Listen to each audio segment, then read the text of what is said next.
Gracious Lord,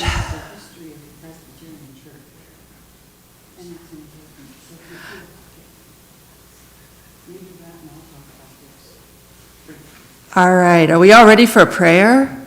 Let's give it a try. Gracious God, thank you for this glorious morning, for what a wonderful meal that these men have prepared for us. We give you thanks for them and for the good food, for the fellowship.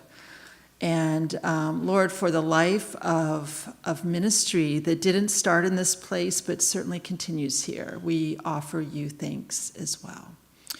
And this morning we pray your strength, your power, your presence, your grace to reside upon Mary and Joyce as they share with us some of the holy moments of a ministry that started down on Main Street and then just a little bit up farther from that, and a ministry that has continued to gather people and is continuing to bless each of us here. Lord, be with us and keep us. In Jesus' name, amen. And in case you don't know her, this is Mary Matney. Thank you. Oops. Oh my goodness, am I going to be Jan and have to step up on this? Okay, there we go. I'm going to start with a little history of Ridgefield. James Carty came from Ireland to Fort Vancouver in 1837 and then to Union Ridge, Ridgefield, in 1840. His land claim is north of town, the Carty Wildlife section, so he has all the bottom lands. And then Frederick Schobert, and you'll hear his name pop up often. Frederick Schobert crossed the plains to Portland in 1852 and then to Union Ridge that same year. He homesteaded 320 acres in South Union Ridge on a donation land claim. Now, his land is directly behind us. No, that's wrong. The Presbyterian Church sits on his land claim, and so his land went from Lake River, which is behind the Presbyterian Church, up to the Methodist Church, up to the Schobert House, which is still there, clear up to Hillhurst, and then to the cemetery. So I don't know how wide 320 acres are, but that was a whole timbered area, and he chose that so the logs could just roll right down to the river and be swept away. And the church, if you don't know, is right next to Overlook Park. So that's where all this starts. Okay. He left for Portland because of Indian uprisings and returned to Union Ridge in 1873. So I don't know if he was out here doing his logging and back and forth. Everything was river traffic at that time, or horse and buggy. And then I'm going to tell you about George Burrough, who came from England to Bachelor Island in 1853 and had a 550-acre land grant. Bachelor Island is what is behind us here, where the South Refuge is, and you go down to the refuge, and then as you go into the refuge, I'll see if I can do it right. You go down, you turn right, and then you have a long stretch that goes, and then another left. But there's a bridge that goes over after the long stretch. That bridge goes to Bachelor Island, and it was always considered a part of Ridgefield. So George Burrough came from England to Bachelor Island in 1853 with his land grant. And I added George and Hannah because they're my great-great-grandparents. Okay, now this little book, Ridgefield Reflections, 1909 to 1984, is available down at City Hall for $1.50 or something. It's very, very interesting. So I'm going to read about the Presbyterian Church. In the summer of 1880, the people lived between Salmon Creek and Lewis River. They had no place to worship, so they started a Sunday school at Union Ridge. On May 25, 1882, a petition was written requesting the Reverend L.A. Lindsley, pastor of the Presbyterian Church in Portland, to help organize a church and congregation. At the meeting held in the shade of Mr. Stephen Schobert, told you you'd be hearing Schoberts, in Mr. Stephen Schobert's orchard, 19 people were received by letter and profession of faith into what was later known, no, I missed a line. Okay, that was right. What later was known as the Ridgefield Presbyterian Church. On August 13, 1882, the organization was accepted into the Presbytery of the Puget Sound and later incorporated under the general laws of Washington Territory on October 13, 1882. The site of the new church was donated by Frederick and Catherine Schobert, and the church was built by popular subscriptions. Son, Stephen Schobert, laid the foundation. Another son, Henry, did the carpentry work. Stained glass windows were donated by Catherine Schobert, and those are the windows over the door, I think, and we don't have those windows. We don't know what happened to those. That's not our window that's out here. The church was finished in 1884 and was dedicated on August 31st, 1884. The bell, a gift of Mr. and Mrs. Tycomitz, which is Hannah Lancaster. Lancasters are another family, pioneer family. They built, which is on the historic register, the house that's down Bill and Susan Yadoff's road, down at the railroad bridge, the Morgan, we call it Morgan's Landing, Morgan's house. Well, Hannah was the daughter of that family, and that bell now hangs up here in our parking lot. Okay.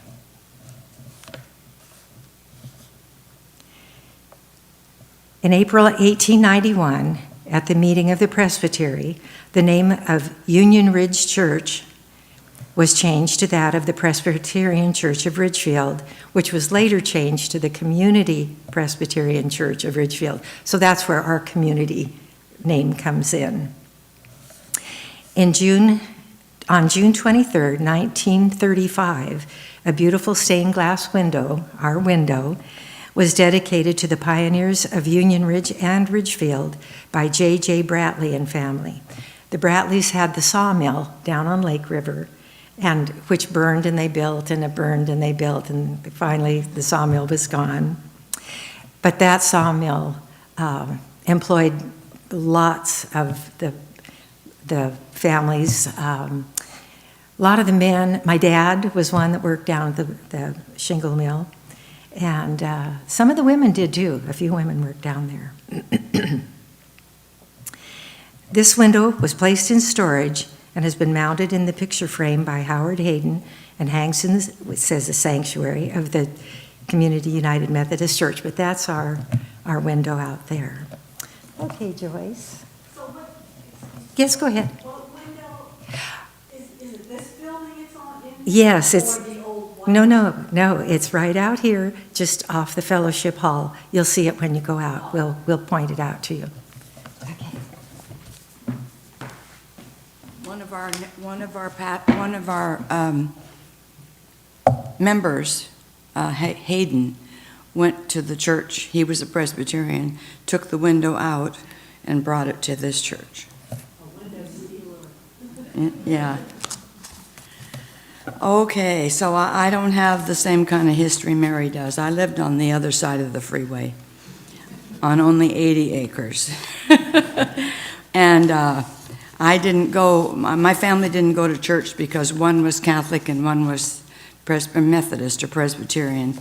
And so the neighbors took me, and that's how I found this church, or the Methodist church. I went to all the churches, and I decided I was going to be a Methodist when I was in high school. So I chose that church. Anyway, so the Ridgefield Methodist Church was organized October 21st, 1906, after being on the pioneer circuit for several years in the 80s and the 90s. George Bucher was the head carpenter. They decided to build a church, by the way. George Bucher was head carpenter. W.F. Satcher and his son Albert built the chimneys on the church and parsonage in 1908. F.E. Passmore made the pews. The ladies furnished the materials. Mr. Homer Weber hung the bell in the belfry. The ladies' aid made quilts and rugs, which they sold to raise money for the building fund. We also have that bell out here. Every Sunday we ring the 2 bells. And Ezra Hayes was our first pastor, our first minister of that church. Ridgefield, Sarah, Philida, and Bethel were served by one minister in 1944. Bethel Church was removed from the conference sometime between 1950 and 1960, and we don't know why that happened. The word didn't come down the tube, I guess. I don't know why that happened. The Philida Church was abandoned. I always called that, it's the one on Carty Road, I always called it the Bethel Methodist Church. And I always thought it was the Bethel Methodist Church. And since 1960, it hasn't been. So, the Philida Church was abandoned and the building sold in 1961. After the Columbus Day storm in 1963, the Sarah congregation was transferred to the Ridgefield Church, since the Sarah Church had been partially destroyed. In 1959, the house next to the church was purchased to use as an educational unit. And that was on, if you know where the Methodist Church is, it's still there. It's on 3rd Street. When you're going downtown, you turn left on 3rd Street at the flower shop. And if you go up there, you'll see the Methodist Church on the first building of the next block. And the building on this side of that is where the parsonage was. So, it was after the Columbus Day storm that both Presbyterian and Methodist church buildings needed major improvements. And Ben Ray, our Ben Ray here, is the one that brought up the idea that maybe the 2 churches could merge and become one church. And that's what happened. And I have a picture up there, and I also had a paper, a little square paper. I'll take it from my memory. I also want to talk about Lorene Ray. Ben Ray is the reason that we're together, or at least he started that idea. But Lorene Ray is a real, what's the word I want? A real worker of the Methodist Church. She's a real history of our Methodist Church. She did just about everything the church needed. One of the most important things that she did was went around and visited people who couldn't come to church. She was very big on that. And she was the lay leader to the conference. She was the superintendent of the Sunday school. She was the nicest greeter you ever saw in your life come through the door when we'd come through the door. And she just was, she helped build, which Mary's going to talk about later. She helped with the building of that part out there. And she just needed to be mentioned today. She was the history of our church. That's the word I wanted. So Ben told them about it, and they took him up on it. And the 2 ministers of the 2 churches contacted governing bodies and decided that they would go forward. The 5-acre property here was purchased. I'm talking about here now. The 5-acre property was purchased by the Methodists in 1965. After a time of careful consideration, the combined congregations voted for the merger by an overwhelming majority. So construction began.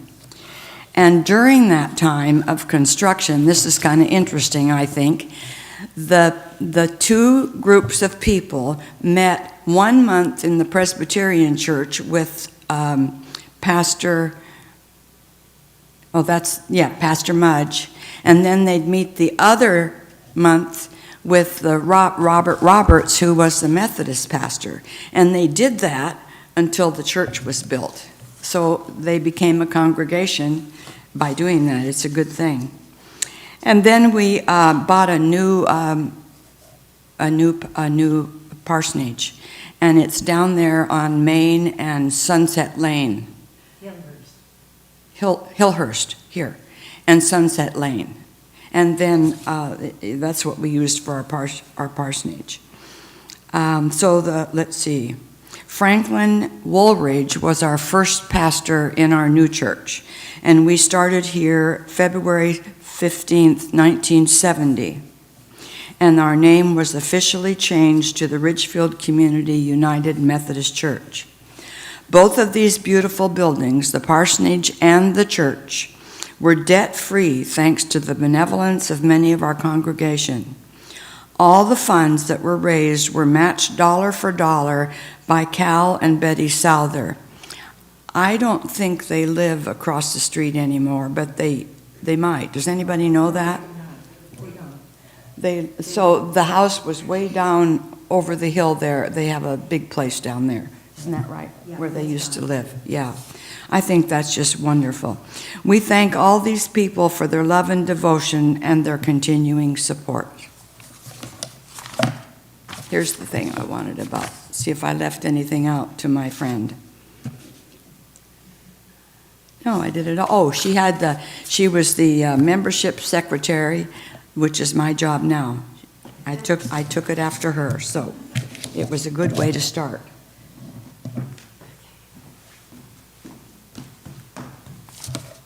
Well, I'll talk to you now about our new addition. So in 1996, under Pastor Betty Chamberlain, there she is, we started making plans for a 5,700 square foot addition and started construction in 1998. Through the Methodist Conference, we contracted with Craftsmen for Christ. They supplied the project manager, and we did the volunteer work.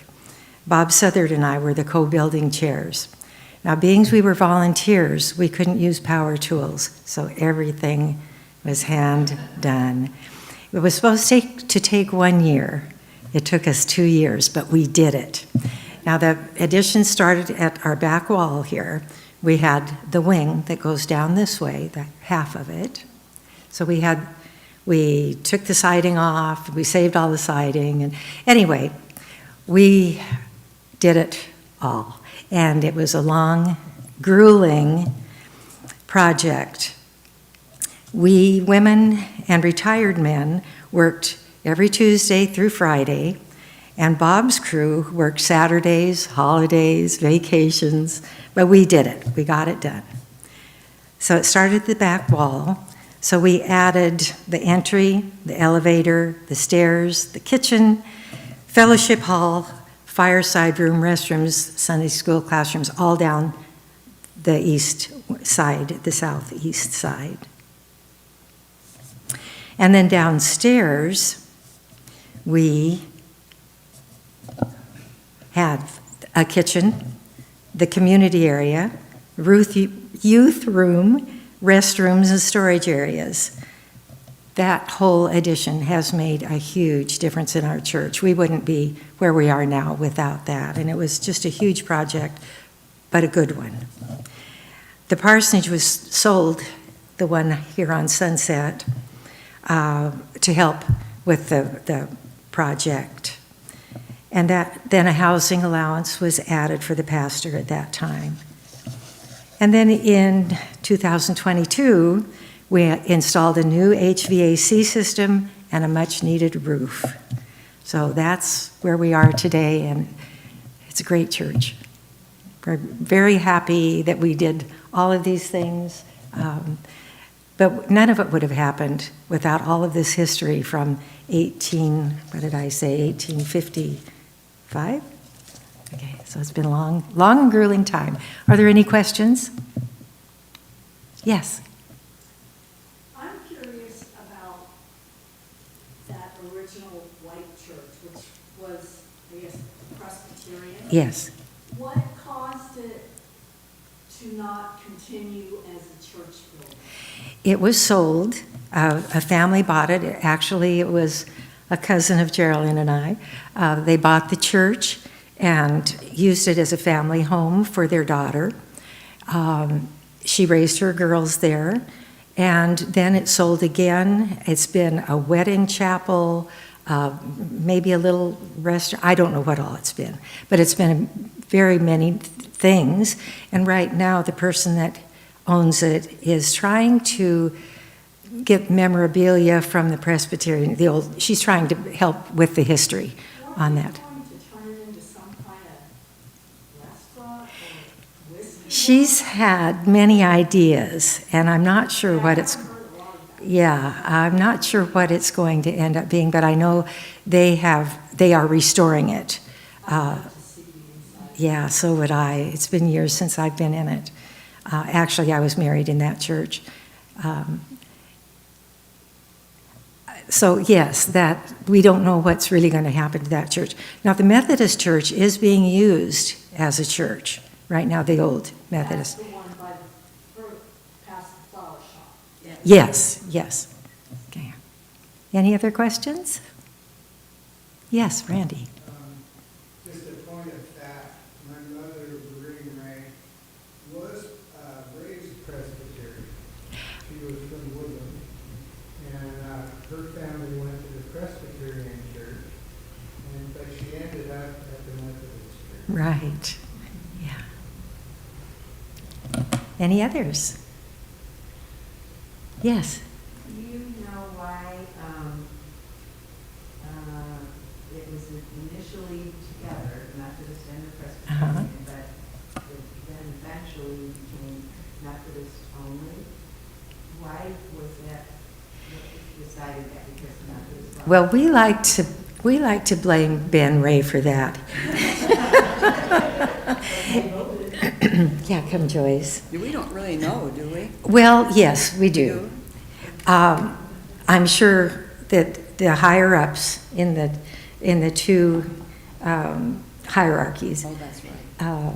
were bombasted with letters saying that the Woodland Church was Presbyterian, as Randy said, and Salmon Creek had Methodist, and here we're sitting right in the middle. But with sway, being I was Presbyterian, that sway went to the Methodist, and that was fine. We were all friends, neighbors. It just has worked out well. We lost a few people, of course. That always happens. Are there differences in the beliefs? Or We all believe in a loving God. The hierarchy is different. Yeah. So kind of sort of political. you're right. Yes. Yeah. Okay. Any other questions? And for those that might be seeing this online, if we have left anything out or need to. There you go. Sorry. For those who might be seeing us online, if we left anything out or said it wrong, just contact us. That'd be great. Does anybody know if the City Hall building is open on Saturday? I want to get one of those books. Ridgefield. I don't know if they're or not.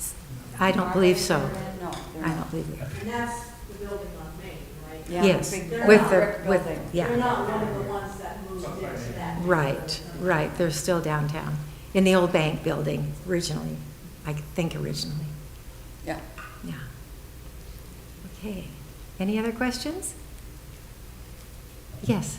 That was a small comment. My dad's first church in Northern California was a combined Methodist and Presbyterian. Really? And I don't know how long we've been after he left. In 1968, the Methodists took in the United Brethren, maybe some other ones, Joanne. So this was also a time of combining. So it made sense that we went Methodist because of all of that. And it was all at the same time, at 68. Anything else? Thank you for your, oh yes, Judy. I just want to say that when we built this addition, it was fun. I had so much fun with Lorraine Gray, and it just was fun. It was fun. We moved dirt, we moved rocks, we were up on the roof, tearing off the old roof. We poured concrete, we hammered. We did use drills for the sheetrock. They let us use drills. Now Bob's crew on Saturday, they let them use because they were guys and they.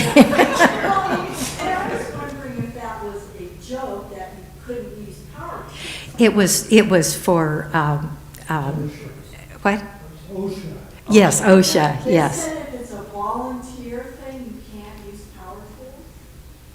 If it's a volunteer? This was back, quite a few years. I'm sure it's like liability type. It was a liability thing, yeah. Nicholson fell off the roof. Vic Michelson, bless his heart, of course, this roof, is just really huge, steep, and awful. He and the first project manager that we had were up repairing the roof, and the scaffold collapsed, and they fell. Vic had a concussion and maybe some ribs, I'm not sure, not a lot. I mean, it was bad.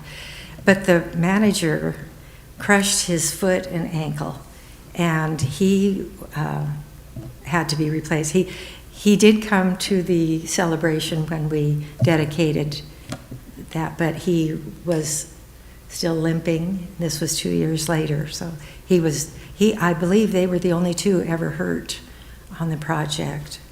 So yeah, it was a big one. Megan? Yeah, so the addition you're talking about started at the doors? Yes.